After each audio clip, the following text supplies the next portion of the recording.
Listeners be advised. The Soliloquy podcast discuss matters related to the human experience and many that are sexual in nature. Due to this, some conversations may surround triggering topics such as sexual violence, self-harm, abuse, and much more. Please be advised, a list of crisis and psychological resources will be available in the show notes of this episode. With that said, let's get started with the show. Ladies and gentlemen, may I have your attention please as we go through the following safety instructions. In the event that there is a loss of cabin pressure, oxygen mask will drop from the overhead. Place the mask over your nose and mouth. Breathe normally as oxygen is flowing even if the mask is not in. Be sure to adjust your own mask before helping others.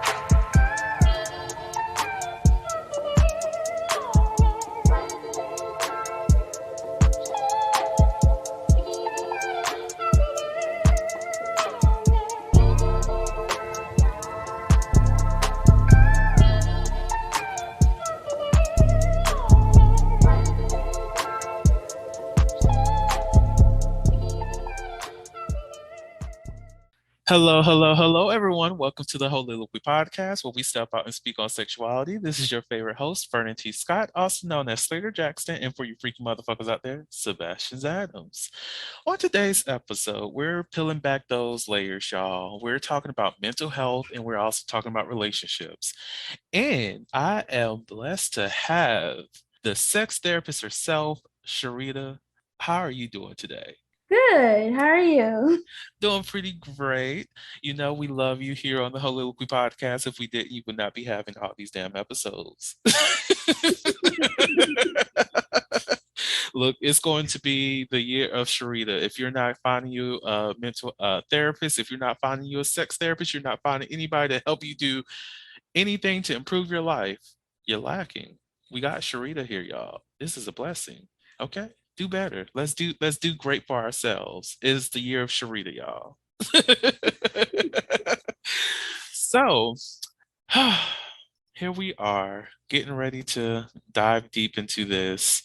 The first thing that I wanted to bring up is just the need for a therapist, like how we all need them. A therapist needs a therapist, a doctor needs a therapist, a physician needs a therapist. We all need therapists. So what is your sentiment behind just that phrase itself, or your belief when it comes to the need for therapists, how to find a therapist, all of that goodness? Yeah. So I definitely agree with that sentiment, like 100%.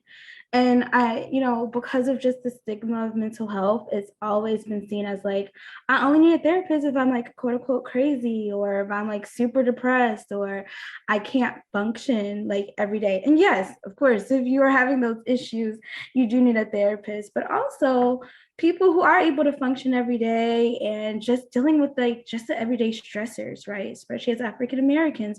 Being an African American living in the United States is stressful, right? Hell. Racism. Everything. So being able to just have someone objectively to talk to about your issues, to work through processing those things. A lot of the times we don't know how to process our emotions. And so being able to have someone who's clinical to kind of help you with that and navigating that. I think everyone needs it. Therapists, we're the number ones that need it the most, and the ones that also struggle with getting it.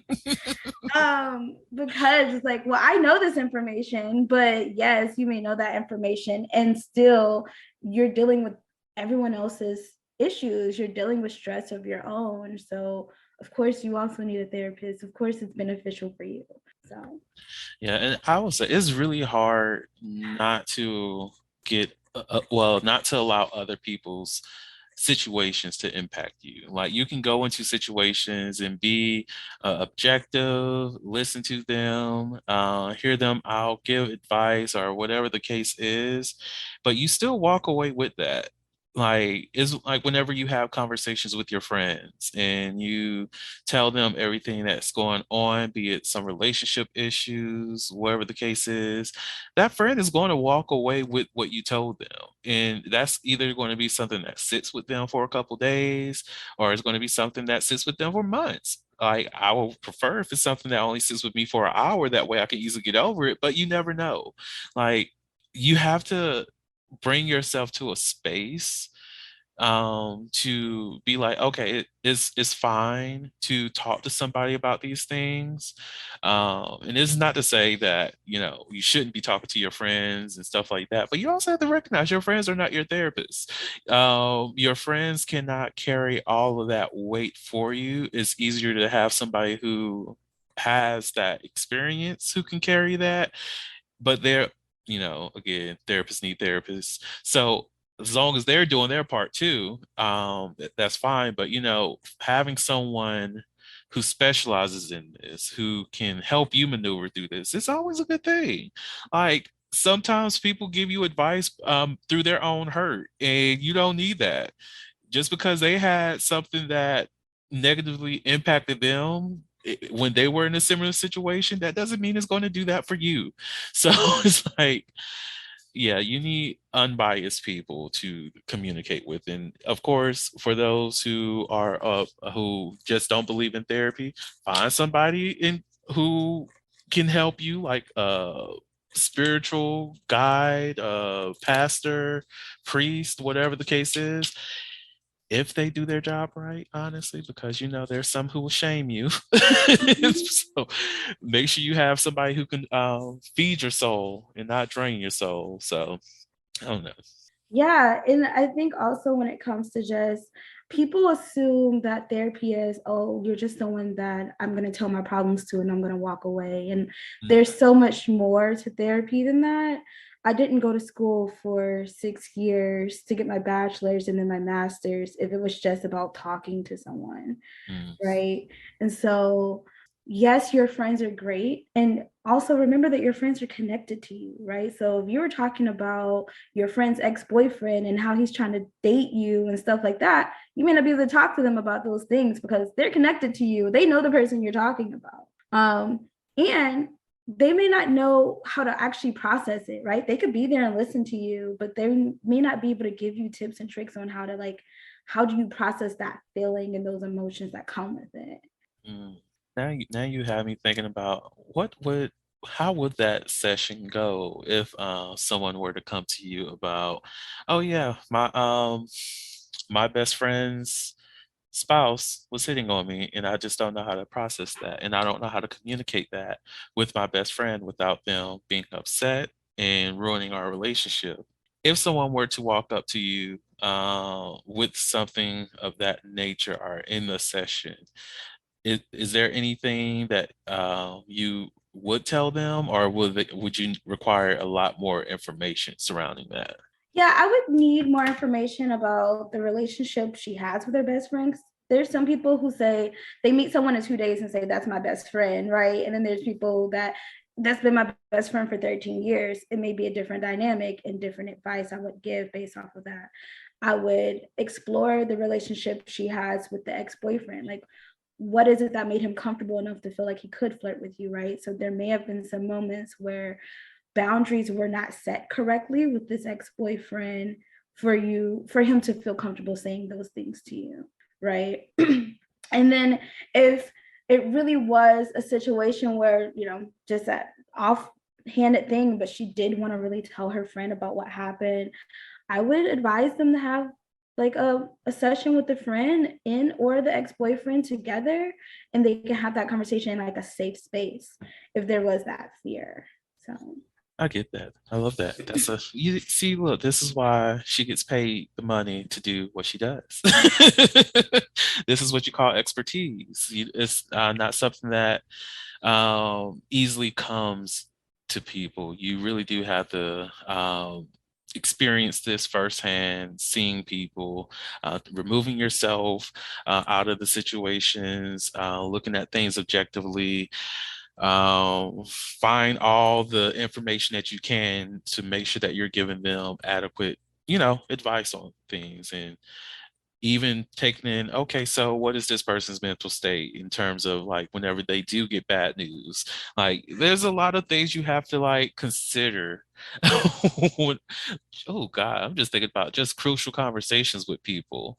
Like, oh, how do I say this? How do I tell my partner that I want you to choke me sometimes? And I want you to also spit in my mouth while doing it. Like, how do you have these kind of conversations? Right. Like, it And is it's not. gonna be it's different per person because you Mhm. can have those conversations with someone who's like a part of the kink community and they're like, okay, I'm down, yeah, just say a word. And then there's other people who, may have been raised a little bit more heavily Christian and have very like vanilla views, whatever vanilla means to them, views about sex, and that would be a whole different conversation, right? So See, this like again another reason why you need to get you a therapist so you can get these tools. Get the tools that you need. Communication is amazing. Like we have that phrase communication is key, but we don't learn how to communicate with each other. Like it's not enough just to keep repeating that over and over and over and over and think things are going to change. It's not. It's not. You can say, oh, I need a partner that could communicate. Okay, great. Can you communicate yourself? Like, even though you think you can, do you have the ability to shift your communication style to match the person that you're communicating with? And are they able to do the same thing for you? Communication is a reciprocal thing. So, do you know your communication style? A lot of people don't even know their communication style. that's a point. That's a point. So, just something to think about. um, Another thing I did want to address is the essentially codependency. We've talked about this before on the podcast, but I think it's always important to bring that conversation back up. Like I've heard how, codependency can be healthy in terms of like, let's say if you have someone who may be disabled and they have a partner who's able to take care of them, that's a form of codependency. But I also think that there's like that framing takes away the independence of each individual because that may be codependent in action, but not codependent in emotional attachment. And I think those are two completely different things. And in most aspects, when well, most definitely myself, when I talk about codependency, is more of the emotional attachment, the way that you need a certain person to fulfill your emotional needs, that they become the center of your reality, and things like that. What are your views of codependency? Yeah, so I mean, I get understand both sides. So I feel like in a relationship, there are going to be instances of codependency. That's a part of being in that relationship and maintaining it. The issue is, as you've mentioned, is kind of that emotional codependency of like, I can't live without this person, Mhm. right? And even with the example you gave, yeah, there is some codependency in physical, where like I'm helping my person who, let's say they appear paraplegic or whatever, and I'm helping them with all these things. But you still have to be mindful of that. You still have to be mindful of the power dynamic that comes with that. You have to be mindful of the boundaries that come with that, because they may like you may be using up all of yourself to take care of this person who's taking care of you, which can cause resentment in that relationship. The Soliloquy podcast focuses on the variability of sexual expression. When it comes to sexual expression, we often depend on pornography to illustrate how one must perform sexually. For those who have not learned this by now, the stuff you see in porn is not real. Pornography provides a singular perspective of sexual expression that is not often the reality we see during our own sexual encounters. The Soliloquy podcast is a conversation that takes you outside of the compressed box of what many know about sex. Some of the topics we discuss includes kinks, condom usage, status disclosure, and past sexual experiences. The Soliloquy podcast steps out on sexual norms and recognizes that the norm is not the only normal. Subscribe today and join the conversation. You may be using up all of yourself to take care of this person who's taking care of you, which can cause resentment in that relationship, right? So you have to be really mindful of yourself and be mindful of like how much you're giving into the relationship and how much you're receiving in that relationship as well. That makes sense. So boundaries, because you mentioned it before, and I do want to come back to that. What are I know like boundaries vary person to person. For yourself, what are some of the boundaries that you like to have set when it comes to like the early stages in your relationship? And do you see yourself removing some of those boundaries as things go along, or do you just redefine your boundaries like every now and again, just like with your partner to say, okay, this is where I'm at, like a check-in within your relationship? Yeah. So I would be honest with you, and then we've talked about this. I'm pretty transparent about it. When we talked about it before, I've struggled with codependency. So like those boundaries in previous relationships were always very loose. But being more aware, doing the self work, and envisioning when I have a future relationship, for me, after being in these situations where I've been very codependent and I've been in relationships like that, a boundary of mine is like not hanging out every single day, right? It's really hard in the beginning to not want to see this person every single day because it's a new thing.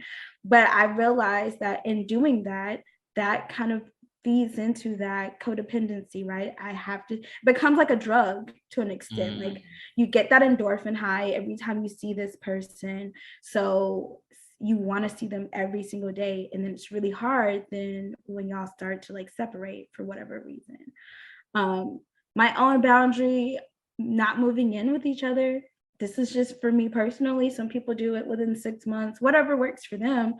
I like having my own space. So I like if someone comes to my space or I could come to their space, but I do not want to move in until like at least 2 years or a year to 2 years, me personally. Also, you don't fully know someone until 2 years into the relationship, and you may not still fully know them then, right? But their representative is not going to be showing as much in that 2 years. So I wouldn't want to live with someone and I don't really fully know them. I understand that.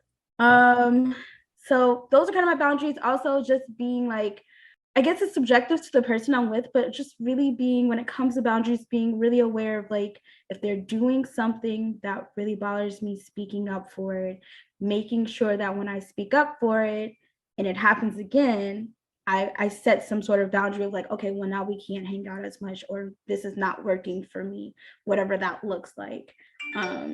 Yeah. I get that. Like, I not I'm thinking about not necessarily like previous relationships, but what like I want in terms of like getting to know somebody, like Mm. that move-in conversation. And because I, similar to you, I love my personal space, and sometimes I envision what my life would be like if I did have somebody that was living with me. Um, I definitely know that I need multiple rooms because, like, there's going to be days where I don't want to be hugged up under, like, with my partner, and I just want to be in a room by myself. Not because I've spent a lot of my life, well, it might be because I've spent a lot of my life, like, just being alone, but it's mostly just because I appreciate my alone time a lot. Like, I don't mind being with somebody, being in the same living space with them for like a month or so, but I'm probably going to want a week away just so I can be with myself, be centered in aloneness, and feel happy that way. And then on top of that, when it comes to moving in, I'm kind of with you on the give it a year, 2 years, just so that you can get to know each other. And I also see myself having a process of, okay, let's start to gradually shift this. Mm-hmm. So, okay, where for yourself, do you think you want to move in with me? Do you want me to move in with you? How's this going to look in terms of this relationship?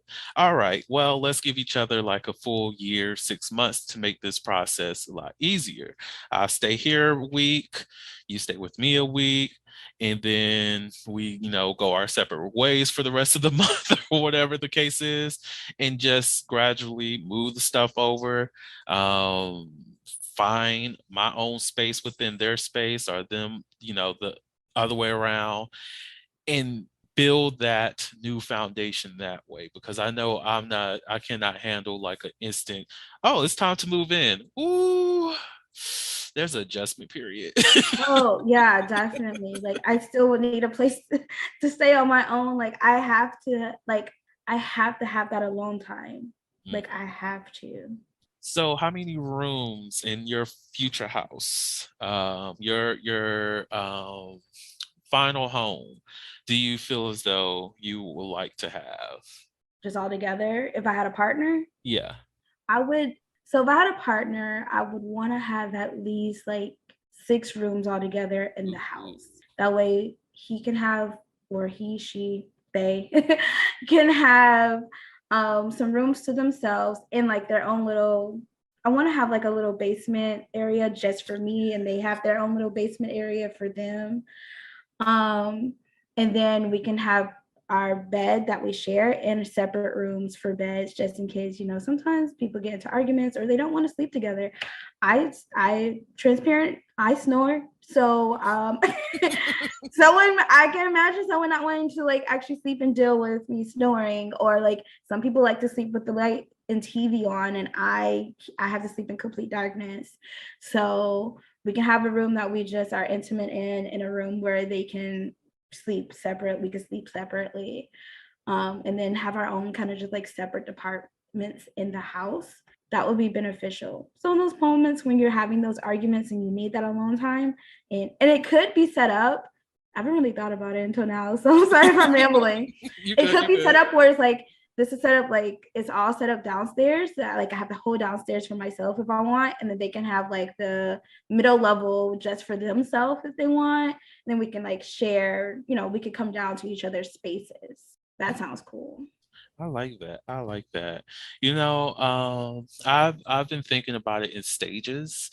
Like the early moments of our relationship, getting to know each other, probably newlywed, or what if I actually feel like marriage at this point in my life. Look, it goes in and out, people. I have to be real. Sometimes I'm just like, I don't fuck with marriage. And then I'm like, yeah, I can see the financial benefits of doing it. So it's like, Right. but if that early phase, I'm like, okay, I'm cool with like a 3-bedroom house. That way they have their space, I have my space, and then we can have like a mutual office space that we share together. Or, sometimes I can go into their room, or they can come to my room, whatever the case is, or however we want to spend that time. And then because I'm open to children. I think that I would love to have like probably 5, 6 bedroom home. And I don't count the basement as a bedroom, but I am going to build bedroom space down there, because I just want my basement just to be like a chill spot with a shower down there, a nice little bedding area, and also that's going to be like the play dungeon. Like, if I do have children, they're not even going to know there's a basement in the house, that kind of thing. So that will just be for me and my partner to just enjoy ourselves and just have that sexy time to ourselves, and don't have to worry about whatever the fuck is going on outside. And then of course with the bedroom spaces, because I like to have guests over, guest room, their bedroom, my bedroom, an office, and then additional room or 2 additional rooms just for whatever. But yeah, that's the house that I envision for myself and a future partner. So Yeah, that sounds great. And it makes me really think like I'm blessed enough to have been like raised in a house that had like 3 different levels and like so much space and rooms. And like when I think about it, I'd want something very similar. Like I had my own we had a playroom when I was younger. So we had a huge room with like the children's playhouse, and like me and my brother could like, and my cousins come down, and we would just stay in that room. And then like it was connected to a bedroom, so we could like sleep down there, and like the kids had the whole room area to themselves. And I would really like to have something like that if I did have kids, or even just for my nieces and nephews.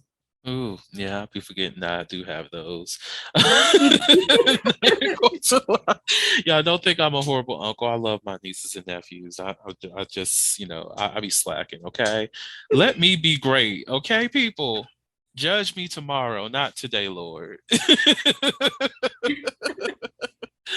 So, ooh, all right. So, just to go on to a little bit something related to the episode, one of the things we did talk about as it relates to your, mental health as well as, building relationships, is having couples counseling prior to getting married, which I'm 100% for. Like, please do that. What are your stances? Oh yeah, no, 100%. It kind of goes back to that conversation where we had in couples counseling with a real licensed therapist, nothing against pastors or nothing against the Christian or clergy, whatever. But a licensed professional counselor is going to give you more insight into your like communication styles. It's going to give you more insight into like processing your past trauma. Like it's going to be more, I wouldn't say it would be more beneficial, but it'll be really beneficial in giving you insight into why you are the way you are. I don't really necessarily see like not Christians, but just like a pastor who doesn't have that clinical background diving deep into your attachment styles, right? They're not going to even think about that kind of stuff. I agree. Like I'm glad that you did separate those two because you do have the option to go to your faith provider. I'm trying to because I don't want to just say pastor because anybody with the actual credentials within like the religious circles can provide this service to their practitioners, but like that is a legitimate route for people to go through, but they have to remember this person is looking at things within the religious aspect of your relationships, your spiritual connection with God and whatnot and each other, but they're not really looking into the mental health side of things. And that's why I agree. Definitely, like you can continue to do that, have your meetings with your pastor and what have you, but having a professional that you all can like meet with to tackle these things is even more beneficial because when you become married, that's a completely new family dynamic in itself. Like you think, oh yeah, we've been couples for all this time. Okay, that's great. This marriage is a legally binding thing. Mm-hmm. Couples can easily break up. Married people cannot. And it's better to understand each other's mental health as well as each other's triggers, like how you've been triggering your partner or how your partner has been triggering you, and see how you all can better that. That's something only a licensed professional can provide. Not saying that a pastor cannot be a licensed professional because there's some out here, but not too many. So you just have to know exactly who you're going to and who can really benefit your marriage long term rather than just on the spiritual side of things. So things to think about. Yeah, and I agree. Like there are some faith-led Christians. I actually know some, not faith-led Christians, faith-led licensed therapists, and I actually know some. So if people need some, I can send that referral. But if you're going to go that route, that you really do want someone who's faith-led, you can find someone who's faith-led and has the clinical background as well. Yes, yes. Get these couples right because I'm tired of the drama. The drama is great to look at, it's great to watch, but I'm tired of it. I really do want to see a lot more happier and loving relationships out here because it gets very I don't know the word. I can't find the word. It's not, I don't want to say depressing. I don't want to say sad, but it gets something. And I hate it. I hate seeing it because I'm just like, the way that these individuals do not love each other makes relationships not worth going into. And I know relationships can be a very beautiful thing. But it's so many people who choose not to tackle their insecurities, heal from those, and find new ways to love each other outside of all the hate that people shared about them, or all the misinformation that comes up in their relationship, or all the past hurt that they've dealt with this person. Not to say you have to constantly deal with the hurt, but if this is a person that you're willing to grow with, I'm just tired of seeing the people not willing to truly forgive their partner and move forward as a couple. Yeah, it's very disheartening. I will say I don't think people know how to forgive. Mm. And I've had like clients that, I have a client who was recently cheated on, and she's like, oh, I'm fine, we're gonna be back together and this, that, and the third, which is great. But then he'll say certain things and he'll just bring back everything all over again, and she wants his location and like all these different things. And so I asked her, I was like, well, did you forgive him? And she's like, yeah. But as we talked more and more about, I don't think she knew how. Mm. Right? I don't think she knew what that meant. Right? Now we understand, like, you're not going to forget that this person cheated on you. You're going to be mindful. You're going to have, whatever boundaries that is set up for that. So if he does it again, leave him or whatever that is for you. But we do have to work on like forgiving that pain, because it sounds like you're holding in that pain consistently. Every day you're thinking about this. You haven't forgotten. You haven't forgiven him. So what do you have any light tips as it relates to forgiveness, or how to um, bring forgiveness to the forefront for anybody who needs that kind of healing? That one's a hard one. I think it takes a lot of really processing, and I think it's subjective to the event that happens, right? But it's a lot of processing that event for yourself. It's a lot of figuring out whether or not you even want this person in your life, right? There's people who have been hurt by their parents consistently, and as adults, you don't have to keep them in your life. Mm. And I think that's the hardest part for a lot of people, is letting go of people. But you don't have to keep someone who's continuously hurting you and not doing the work that, unless you're, now if you're dependent on them financially, figure out what works, right? Like, so you have to do what works best for you in the moment. But if they're not benefiting you financially, they're not benefiting you in any other way, you do not need them in your life. And you need to learn. I think part of it is just learning to love yourself and to realize that you are worthy of having people in your life that bring joy. You are worthy to having people in your life that don't make you guess and wonder whether or not they're going to cheat on you. You're worthy enough to have people in your life that are actually here to empower you and uplift you. And if you feel like this person is not doing that for you anymore, or you feel like every day you're wondering whether or not, then you don't need this person. Mm. Ooh, child, not a word today, y'all.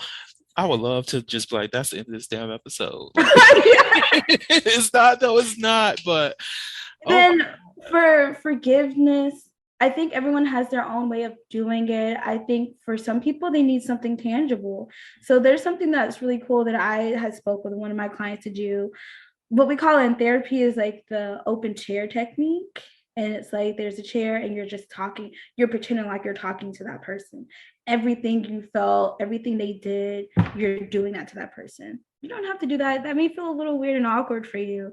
So there's always the writing a letter. I could write a letter to this person. I don't have to send it. I can send it if I want to.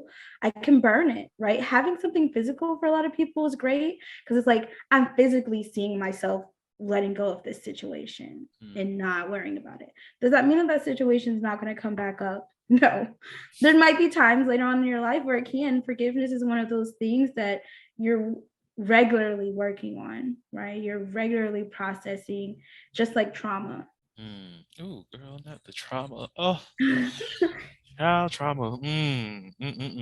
That you trauma is embedded in you in so many different ways. Oh my Lord, mentally, physically. just, oh God, trauma just be there. My Uh, back is hurting just thinking about it. right. Oh my God.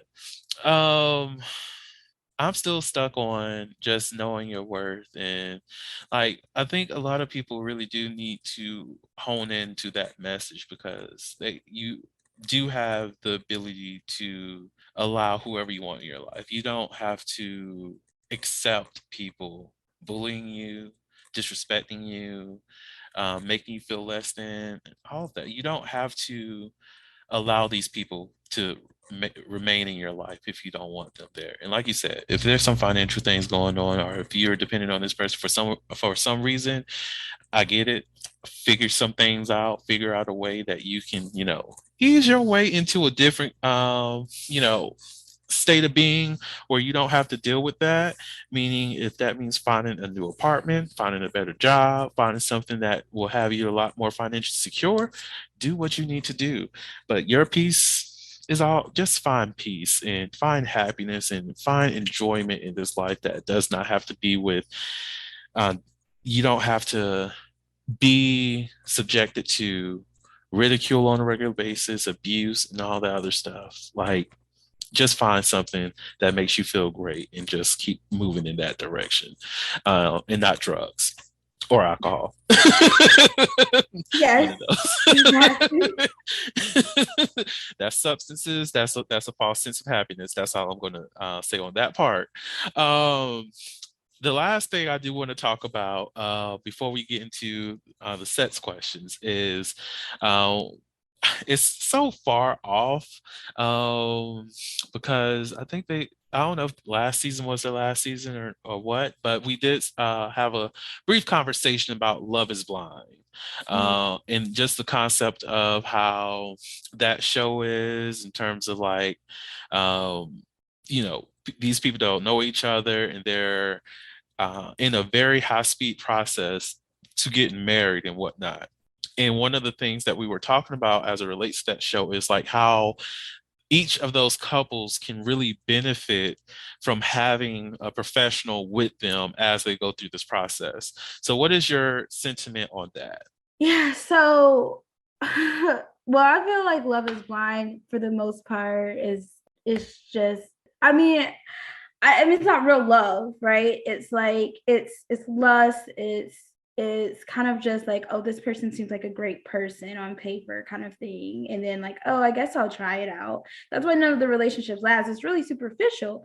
And don't get me wrong, I'm sure they talk about deeper questions to an extent. And I think there's only one couple out of the 2 seasons that's actually still married. I believe so, yeah. Lauren and the other guy. I didn't see season 2. I heard season 2 was fat phobic, but There was only one big chick in there. She was gorgeous too, and yeah, old dude was hella fat phobic. Like that, he was a He's a narcissist too, but that's a different thing. so, but or Marriage at First Sight, right? They're all kind of this similar idea, right? It's really great to look at, but it's really superficial. Mhm. And yeah, if you're going to go that route and that's really what you want to do and you're actually trying to find love, you're definitely going to need a therapist walking you through that. You're definitely, because I'm sure you're not asking the questions. And people, even when they're dating, don't ask these questions of like, so how was your childhood? Like, tell me about the last time, any type of trauma you've had. What is your relationship with your parents? Like, you may not be asking those questions because you're really just trying to get to know someone on a really superficial level. Mm. And so, of course, having a therapist to kind of process that, and even just being married, like kind of off of what we just mentioned, right? When you're the first time you're getting married, there's a lot of pressure. The dynamic that you have with your friends change. The dynamic you have with yourself changes. And so navigating those, that's a big stressor. Mhm. Navigating that stressor, navigating if you want to potentially have kids. You may not know you may think, you go into it thinking you want kids, and then you are with him and you're married and you're like, actually, I don't want this, right? How do I navigate that? Mhm.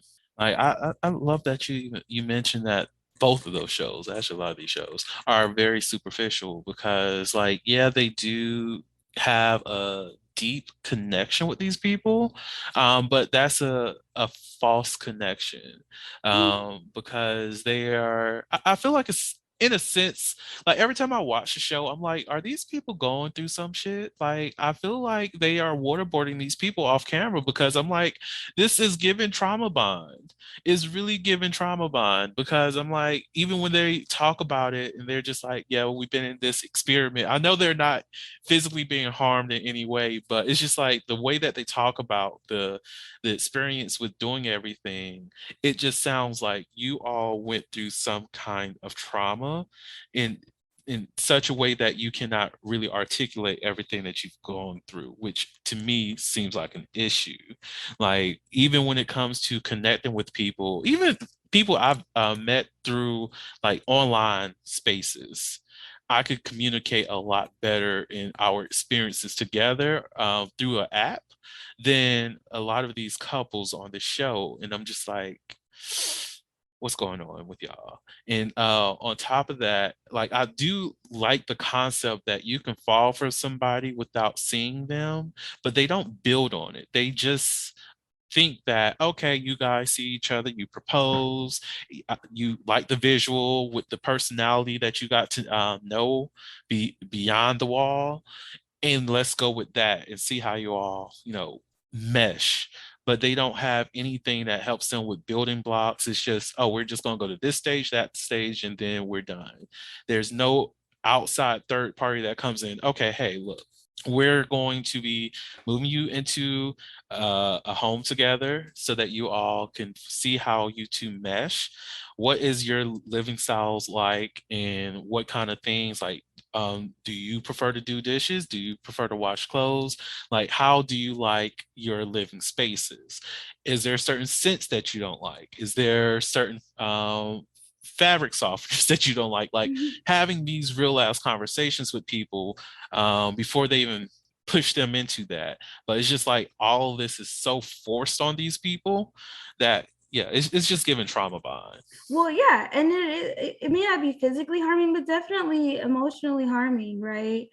You put anybody in a vacuum, basically, where they can't do anything but talk on the phone, talk, I guess, and maybe not on the phone, whatever it is, to people, and then just they're stuck in a room after that. Like, of course, they're going to be these like emotional bonding and trauma bonding with this person. So I got nothing else to do. I can't compare you to anyone else besides the other person I talked on the phone with, whose voice I didn't like as much, right? Like, it's not giving real authentic connection, because a part of the dating process, and when it comes to like even the online platform, right, you're comparing that person that you're talking to on the online platform with another person you swiped right on. And you're able to go out into the real world and do things for yourself and go hiking or go do the hobbies that you like while still maintaining yourself and connecting with this person and seeing if this person is worth, you being around or all of that. But when you're stuck in a vacuum where you're not doing anything but basically drinking, A lot of that. drinking, talking to random people on the phone every single day, and then going back to your space with a group of other men or a group of other women talking about who you talk to on the phone, right? Like, it's just surrounding that, and it's not really giving a connection, a true, genuine connection where I have choice in the matter. And I think we talked a little bit about this before. Let's not even act like these are real, like, thought-provoking ideas of doing like Love is Blind and things of that nature. None of those girls are ugly, right? Everyone looks good. Everyone, quote unquote, looks good, whatever your preference is, right? But everyone has like a nice body. Everyone has like a flatter stomach, athletic-ish, taller, boobs, but they're traditionally attractive. Right. And so is it really that I have this connection with this person because I like them and I want to marry them because whatever, or I know this person's probably going to be attractive. Like, you've seen season 1, Exactly. like no one's gonna be hideous. And even the fat phobic one, I guess, but from my understanding, I think I saw the girl, she wasn't even that big. She was just a little chubby. So, but for the most part, they're all attractive in nature. So you're going into it like that. And I mean, you kind of have to think about like what type of person is going to be attracted to being on a show like this, right? It might be a certain type of people that's going to be on this type of show in the first place. Yeah, now I would say from the selection that they had for season 1 and season 2, I think they really do hone in on those people who feel like it's their time to really be married, that they're running out of time or something of that nature, that I need this as a stepping stone to my next state of success. So let me find this resource that will make sure that make sure that I can align with or connect with somebody that can be that spouse of mine, so I can move to the next level where I see my life, meaning possibly having kids, give them the motivation that they finally needed to go after that promotion, because now they want to build a family rather than, I probably should go ahead and go for this promotion that I feel qualified for. Probably not. I don't have a wife to build any. No, go get your promotion, bitch. Like, get your promotion, get your money. Okay. But I think that's the pull that they typically capture with the show. And for some weird reason, on both seasons, they had people who were like really, really adamant that it is my time. My clock is running out. I need to go ahead and secure my husband.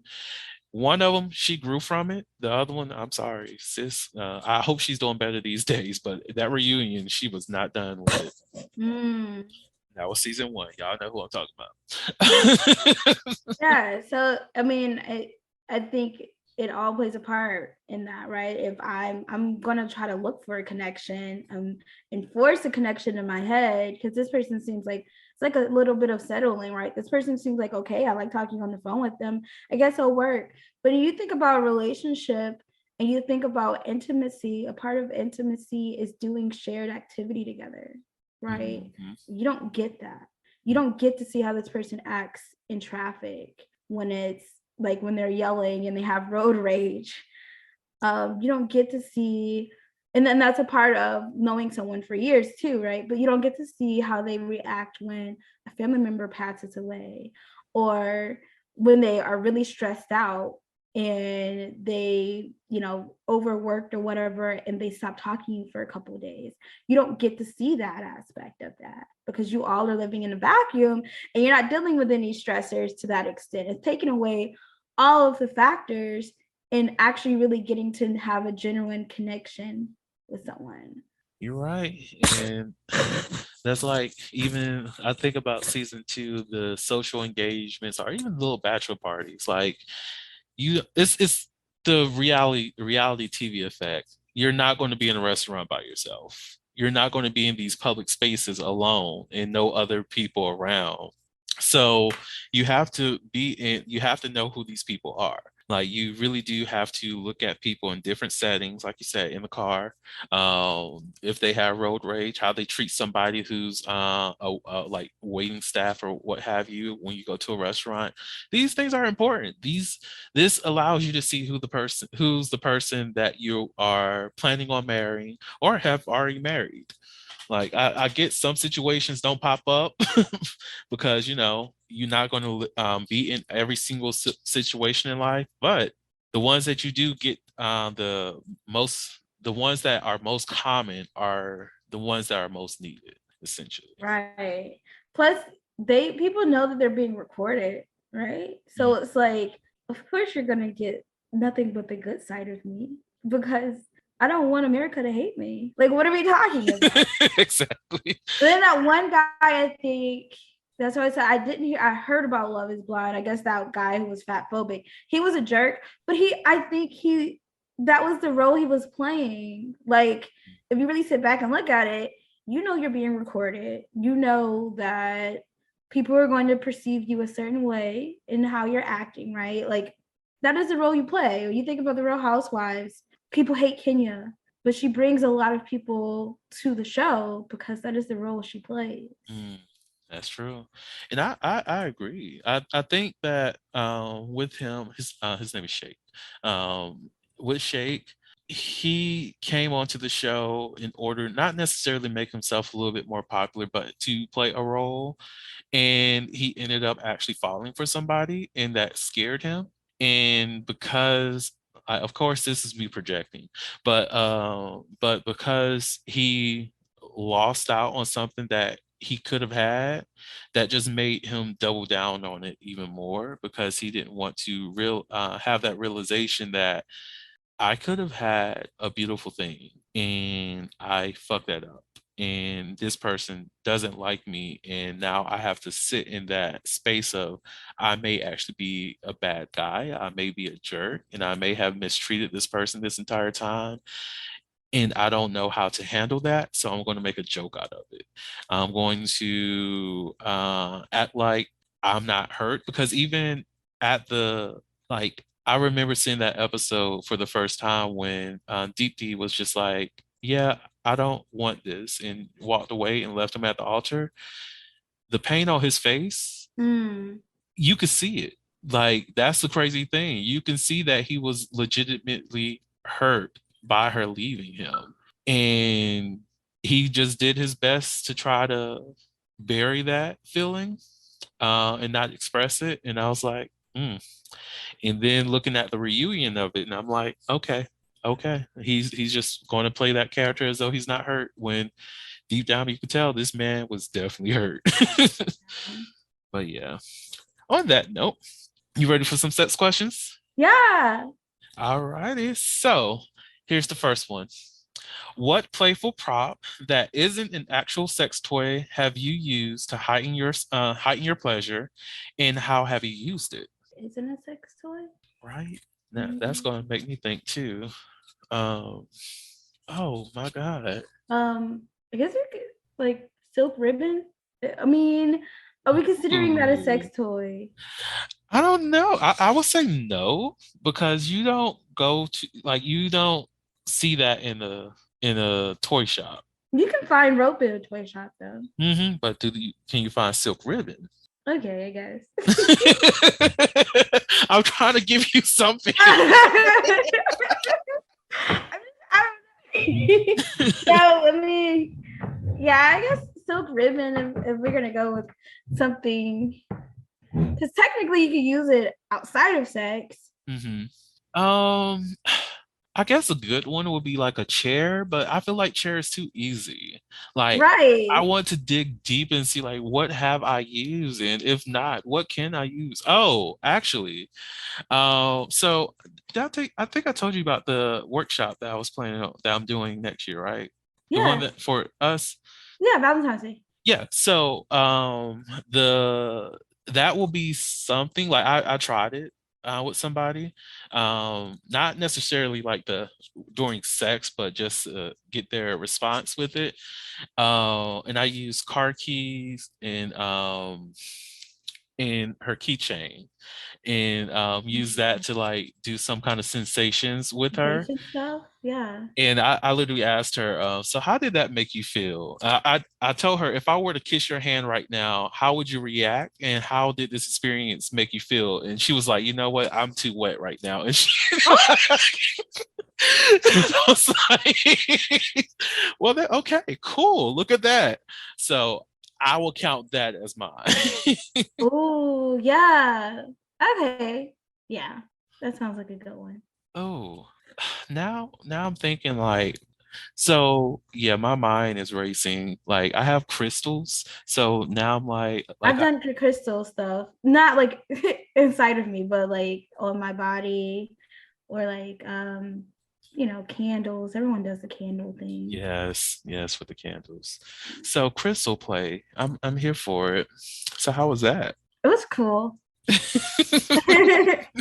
Was it a crystal that was connected to like a necklace, or was it just them holding like a large crystal? And so I have different types of crystals. So I have like smooth ones and like pointier ones.